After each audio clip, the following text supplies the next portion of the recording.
السلام عليكم ورحمة الله وبركاته وكم جرتو كبجمتو توردفتو ميديا فجر الإسلام ودوان ساتي كناف كبن يدفن درسون ودوان جويسني هنا كان سني وجنتو الرشيد صادق ماني مريد موتا إسلام ما قدو غلا أوروميا راوي براكم لما أفكدا تربا وجتا تريني قدني كلم ولغا توقفا بوني سادة غامي كانما والقفسي سني شيخ قاسم محمد زين ميديا فجر الإسلامي وجن أفغافي تاسساتروني روم akkasuma dorgommicha irratti godinni Wallagga Lixaa lammaffaa kan beeksifamannaa cimaan hawaasaan taasifamaa fi ture jira kanuma wal qabsiisanii Sheekh Hussein Durataa mana marii dhimmoota Islaamummaa godina Wallagga Lixaa kan ta'an miidiyaa Fajrul Islaamii wajjin afgaaffii taasisaa turaniiru gaaffiiwwan hawaasa irraa kaa tureefis deebii kennanii egaa kun oduuwwan ijootii amma gara bal'ina oduutti Fajrul Islaam فجر الإسلام ميديا حواس مسلمة والخسام التي غنى ورد الوطني مركي دراريا أمور تيساهم كلي والخليس فجافتني يا رحماني قلبوني صدر كاساني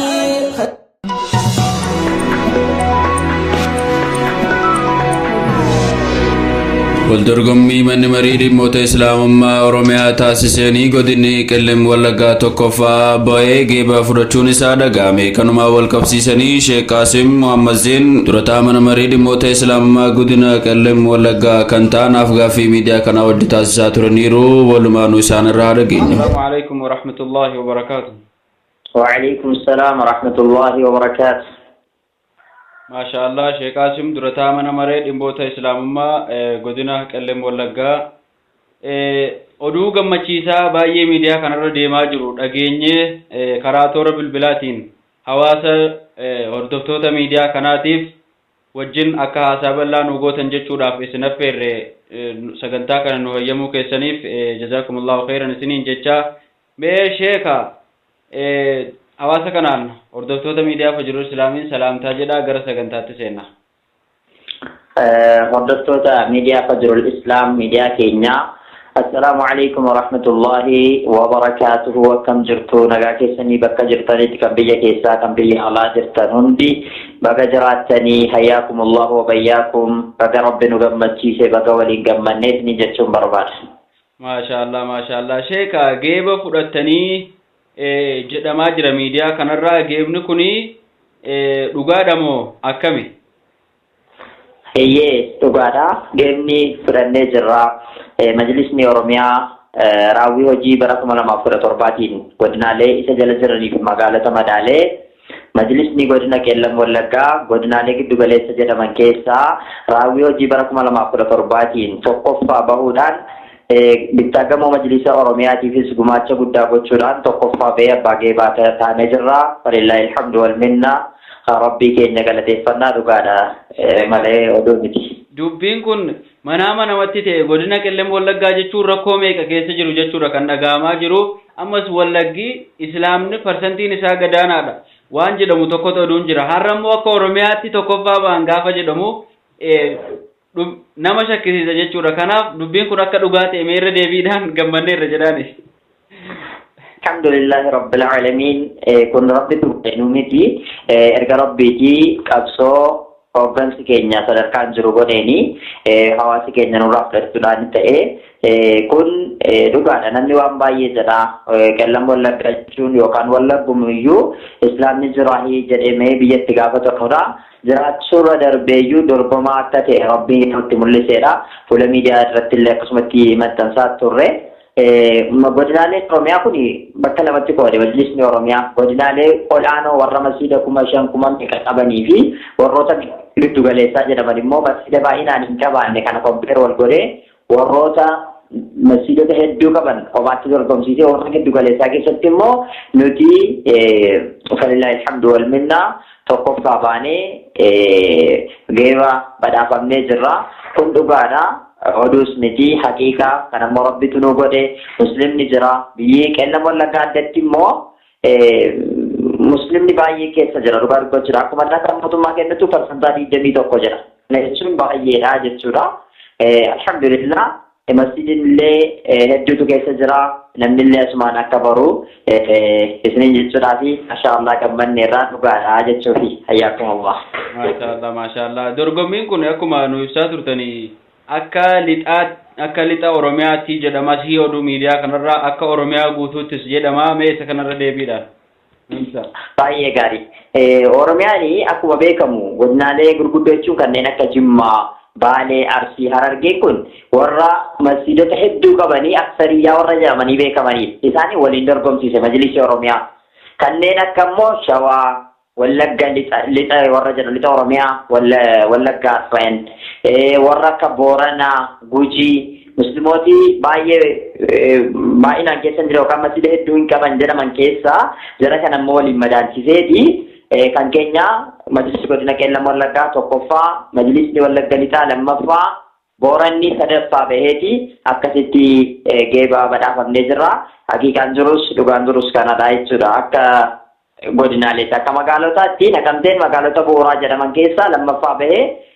walumaa galatti wallaggaa fi geebaa sadii fuunee galleerra qeellam wallaggaa wallagga lixaa fi magaalaan naqamtee jechuudha. Asumaan uummanni keenya wallaggaa hundumtuu baga gammaddanii baga mul'attanii isiniin jechuun barbaada. Maashaallah. Sheeka meeqa kennuun mee akka dorgommii kana taasiftanitti meeqa hangam isinirraa argamuudhaan kan dorgomuu dandeessan? Akkaataan gumaacha kanaa gosa lamaan qoodama. Tokko buusii koree hojii raawwachiiftuu yookaan hooggantootaati. Fakkeenyaaf majlisa godinaa keessa koreen jiru hundi isaa birrii 3,300 kaffala. Kan aanaa 2,000 kan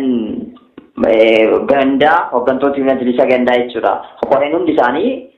birrii 1,000 kaffalu. Kan masjida magaalaa 1,000 kan masjida baadiyyaa 500. Sadarkaa kanaan gumaacha kana dabalatee akka immoo sartifikeetii beekamtii masjidaa kan jedhamutu immoo jira. Inni masjidi Jumaa birrii 10,000 masjidi Jamaa birrii 5,000 waliigala akkasitti gumaachuudhaan inni kan hooggantoota walumaa gala majlisa Oromiyaatii gala. Inni kan masjidaa sartifikeetii beekamtii masjidaa immoo parsantaadhaan kutama. Walumaa galatti mallaqni nuti walitti qabuu dandeenye parsantaadhaan isa nu deebi'ees dabalatee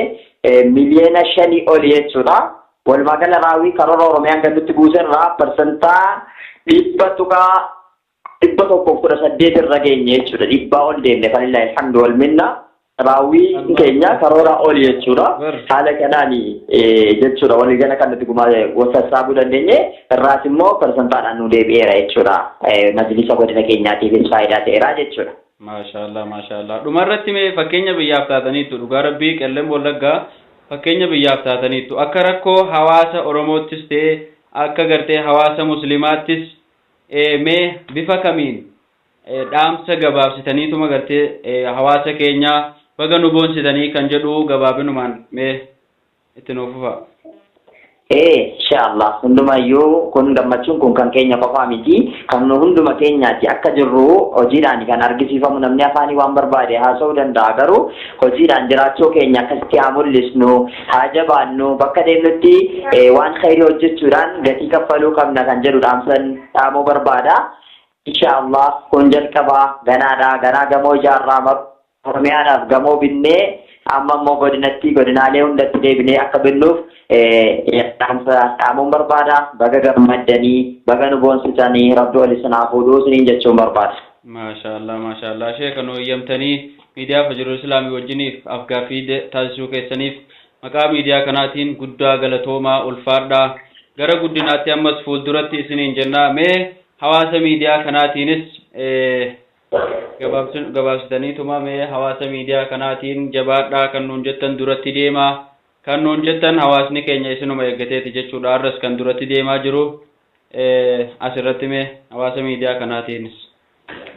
Egaa miidiyaan keenya ta'uu irraati miidiyaa hedduutu jira kan interviyuu nu godhan jiru kunoo kan keenya ta'uu irraati waan ta'eef miidiyaa keenya haa jabeeffannu bukkee haa dhaabbannu haa tumsannu nuti wal malee waan qabnu isiniin jedha uummata keenya wal utubuu haa barru wal bukkee haa dhaabbannu ijoollee keenyatti sappoorti goonee humna haa taanuuf dhaamsa jedhuun qaba. Kan keenya ta'eef akkasitti nu haasofsiistan isinillee warri nu haasofsiistan rabbi isin haa kabaju rabbi wal isin haa fuudhu miidiyaa keessan miidiyaa guddaa miidiyaa beekamaaf eegamaa rabbi isin haa taasisu waliin rabbi nu haa guddisu isin faana jirraa isiniin jechuun barbaada ulfaadhaa barakaa ta'a galatooma.